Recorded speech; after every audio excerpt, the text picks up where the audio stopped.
காய்கறி விக்கிறவங்க அந்த கஷ்டப்படே வாழே. ஆனா எல்லாரும் முன்னேறது யாரையாவது சொல்ல முடியுமா? நம்ம ஊர்ல உழைக்கிற வர்க்கம் உழைச்சிட்டே தான் இருக்கணும்.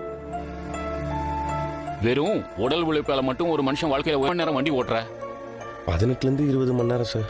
ஓ, இது என்னப்பா பண்ணுவ?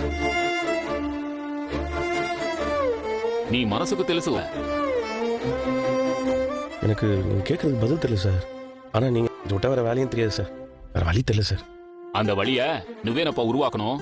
நம்மளால இவ்வளவுதான் முடியும், நம்ம வாழ்க்கை இதுக்குள்ளதான் இருக்குன்னு చెప్పి நீயே உனக்குள்ள ஒரு வட்டத்தை போட்டு இஷ்டப்படி உழைக்கிறவன். ஆனா புத்தியோட உழைக்கிறவன் தான் ஜெயிப்பான்.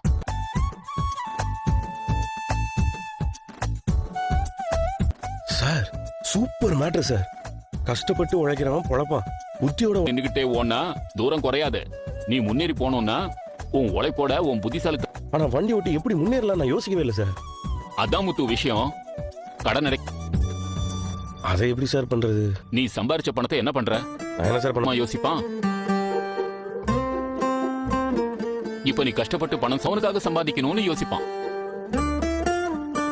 நாம தூங்கும் போது கூட பெரிய பெரிய முதலாளிங்க எல்லாம் யோசிப்பாங்க. அது ஒரு டெக்னிக். யோசிச்சு பாரு.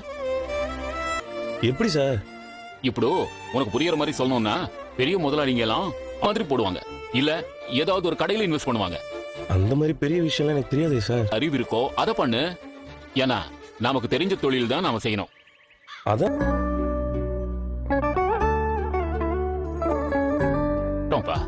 அதுவும் இப்ப இருக்கிற போட்டி உலகத்துல தனமா இருக்கும்.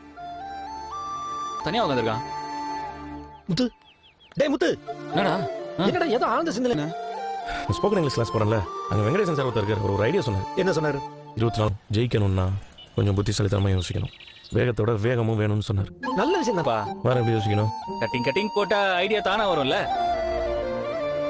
என்ன கொஞ்சம் தெளிவா இருக்கும். எப்படியாவது தொழிலை டெவலப் பண்ணிட்டு வீட்டு மேல இருக்கிற கடனை முதல்ல அடிக்கணும். தொழிலை டெவலப் பண்ணா இந்த வாடகை விடலாம்ல. நானும் அதான் யோசிச்சுட்டு இருக்கிறேன். நம்ம பழைய ஓனர் தண்டராஜ் சார் இருக்கார்ல, ஞாபகம் இருக்கா? வண்டி துடைக்கிற வேலையில தான் ஆரம்பிச்சேன். அப்படியே கொஞ்சம் கொஞ்சமா கத்திரி கார் ஓட்ட ஆரம்பிச்சேன். இப்ப அவரை போய் பார்க்கலான்னு இருக்கேன்.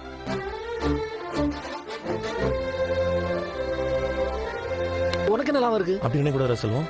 அவர் ரொம்ப அனுபவசாலி, கண்டிப்பா ஏதாவது நமக்கு வழி சொல்லுவார். இப்ப டிராவல்ஸ் வச்சு அது சரிடா. ஆனா நான் பார்க்கும்போதே அவர்கிட்ட இருக்கிற வண்டி எல்லாம் ரொம்ப பழசா இருந்துச்சு. மெயின்டைன் பண்ணாம வண்டி எல்லாம் அப்படியே போ. நீ ஏதோ ஒரு முடிவோட தான் இருக்க. சரி போய் பாரு, நல்ல நடந்த சந்தோஷம் தானே. சரி.